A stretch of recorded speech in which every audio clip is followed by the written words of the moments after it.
To get to the coffee plantations, at first we had to go to the Bolivian capital of La Paz, which is really, really high up. It's about 3,000 to 4,000 metres above sea level in this big bowl. It's a kind of big bowl of a city. So you've got houses along the bottom, you've got a cable car that goes all the way to the top, and you've got houses at the top as well. It's incredible. And it's because it's so high above sea level, you're kind of out of breath just walking along the streets. And that sort of thing is just incredible. You just don't get that here, of course.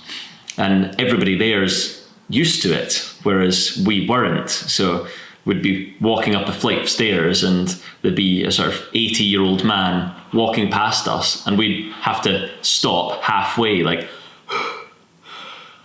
try and catch our breaths, and he would just walk past saying, "Hello, good day." So that was fun. From La Paz, we booked a tour. It was a tour along Death Road, made sort of famous by Jeremy Clarkson and Top Gear's drive along Death Road. And this road, it's kind of like a dirt track along the side of a mountain. If you've ever seen that Top Gear episode in Bolivian Death Road, you'll kind of see, you'll know how treacherous it is. But we were cycling down Death Road. Now, this minivan takes you from La Paz up to this top point. It's about 4,500 metres above sea level on a road. And you basically get into your cycling gear on these mountain bikes, that sort of thing. And he's like, all you need to do is press the brakes. And we're like, all you need to do is press the brakes. Okay, so we cycled down, and basically you're freewheeling it down for 4 hours. It is incredible. You go from 4,500 metres all the way down to about 1,000, maybe 1,500, something like that. And along Death Road, so you're going over all of these sort of the gravel, the tracks, and you've got the sheer drop down the side with no barriers. And at the bottom of Death Road, which we survived, of course, the bottom of Death Road is this place called Coroico. And Coroico was the first place we ever saw coffee. And it's a tiny, tiny, tiny little town. And actually, when we got to the bottom of Death Road, we had to kind of like negotiate a little taxi, like just a thing that had been driving along. It was called a colectivo. And we had to get in this colectivo and get to the top of this hill where Coroico was. And it's such a small town. There's not much in the way of kind of tourists or anything like that. But there are some sort of foreigner kind of like locals that live there. So as we kind of walked out of Coroico just to explore, we're passing all of these coffee plants and these kind of like miniature kind of coffee plantations. And it's amazing. It was the first time we'd ever seen coffee in the wild. And you see these kind of red cherries, and in the you can pick the red cherry and you can eat it, and you can kind of roll it around your mouth, and the fruit kind of comes off. There's not much in the way of kind of pulp. So, you know, if you eat a grape, it's pretty much all pulp. You've got a thin skin, and then you've got all pulp, and it's really juicy. Well, a coffee cherry has a very thin layer of pulp and quite a thick skin. So you eat it, and you're pretty much getting all skin and a tiny little bit of pulp. But it is very sweet. It tastes something in between, kind of like a grape and a normal cherry, and you know, it just tastes like sweet fruit, but there just isn't much of it. And of course, in the middle are 2 coffee beans. Well, we call them beans. They're actually seeds, and they fit together like that within the coffee cherry. So occasionally there's only one, but the majority of the time there's 2 that fit together. So it's one flat side, and then you've got the rounded side as well. So when you eat these kind of coffee cherries, you have to then spit out the beans onto the ground. So as we walked out of Coroico, we were kind of walking past these plantations, and we got to this place where it kind of looked like a holiday home or something like that. It just looked like this brilliant residence, and we kind of walked down to the residence because we thought, right, we want to go and kind of we want to get a tour. We want to learn a bit more about this coffee. So as we kind of went down, there was no one there. We just kind of went down to the porch, and it was this big house, and as we kind of were there, we thought, right, we'll just sit down and wait. So we sat down on the porch and waited to see if the owners would come back. And it kind of seems weird because I don't feel like it's something you would do here, but we waited for about 20 minutes or so. And after about 20 minutes, a cleaner came through and she was like, in Spanish, what do you want? Who are you looking for? And we just said we would like to do a tour. Could we see the coffee plantation? And she went away, came back after having phoned the kind of handyman, and he said, yes, come back tomorrow. So we went away back to Coroico, had an amazing dinner in the local market, and came back the next day to a coffee plantation tour. And it's not like they did that. This was one of those things where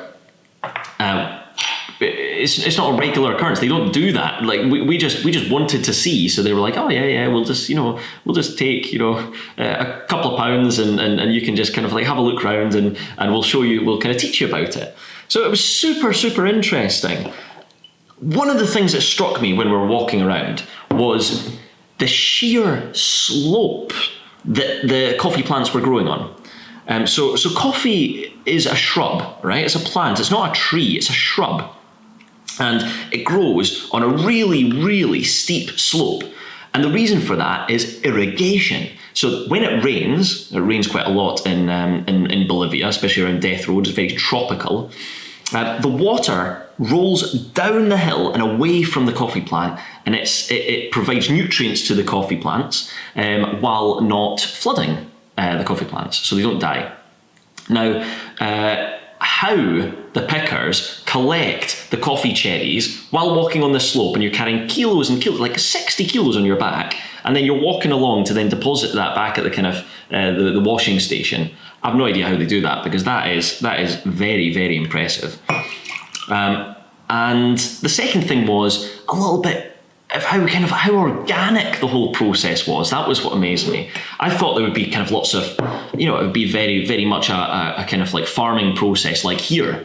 And in certain countries it is, like Costa Rica and Brazil, it's all very neat, all very organized. But there in Bolivia, it was just like coffee plants were just scattered about wherever, and you just, you go and pick them, and it wasn't like a whole kind of farmed process, very organic and very natural, and you had other trees growing round about as well. So it really was a kind of like the real true experience of what it was like. That was fascinating. So instead of going back to La Paz, instead of going back to the capital, we went further. We went along a road, no idea what the name was called. It may as well have been called the extra death road, because it was sheer drops in a colectivo that was going about 1,000,000 miles an hour along sharp drops going down. And at one point we had to stop, and there were these kind of like men at the side of the road with a digger, and they were like, stop, and we would stop. Rocks would roll down. There was a landslide going on. Rocks would roll down in front, like onto the road. They would clear the rocks and they'd be like, right, go. 2 cars would go through and they'd be like, stop. More rocks would roll down. It was, hairy, to say the least. So when he said go, we were like, right, go. And the guy drove really quickly, and we got to a place called Caranavi. Now, I've only met 2 other people in the coffee industry who have been to Caranavi. I've not met anybody else. Like, it is a hard place to get to, and it is very remote. We stayed in a hotel which was £2 per night. There was no locks on the doors. We had, all our stuff on us, and we're like, well, this is where everything gets stolen. This is where everything disappears. But it actually didn't. And walking along the streets, every street, you'd just be walking along the main street. It was a small place, and you'd look to the side, and all the way up this road there'd be coffee drying and people like raking coffee and turning it over. It was like being in heaven, honestly. It's like you've reached the coffee capital of the world. That's what it felt like for us at that point. So reaching Caranavi was just a wow moment. And actually what we did was there were kind of wholesalers all the way along. So I knew a bit of Spanish at this point. So I went in and I just said, you know, could I potentially buy some green coffee from you? And the lady was like, that's brilliant. Yeah. So she gave me something like, what was it? It was about £1 worth of coffee, something like that, which is 500 grams, something like that, worth of coffee. And so I took it back to the hostel and I roasted it, and we tried it. And the thing with this was, though, it still had its husk, its sort of parchment around the coffee. So I had to peel off the parchment one by one. It took about a couple of hours to get a cup's worth of coffee from it, because usually a machine does that. And by the time I'd roasted the coffee, we had a hand grinder, grinded it, and ground it, not grinded it. And then we brewed it in an AeroPress, just like I did just there. And it tasted unbelievable. It was one of the best coffees I've ever had. And I've had a lot of coffees now, and it was incredible. So just that whole, you know, growing, you know, then just getting it from the warehouse before it even gets shipped anywhere. It's literally come from the farm to the warehouse. It's had a bit of time to rest. We've got it, roasted it in a frying pan, brewed it. Just incredible. Absolutely incredible. So that sort of thing, that sort of experience is why coffee travel is super important. So anyone in the coffee industry should have that experience, because it's something that is invaluable.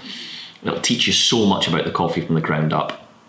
But rather than going on for a long time, hope you guys enjoyed that video.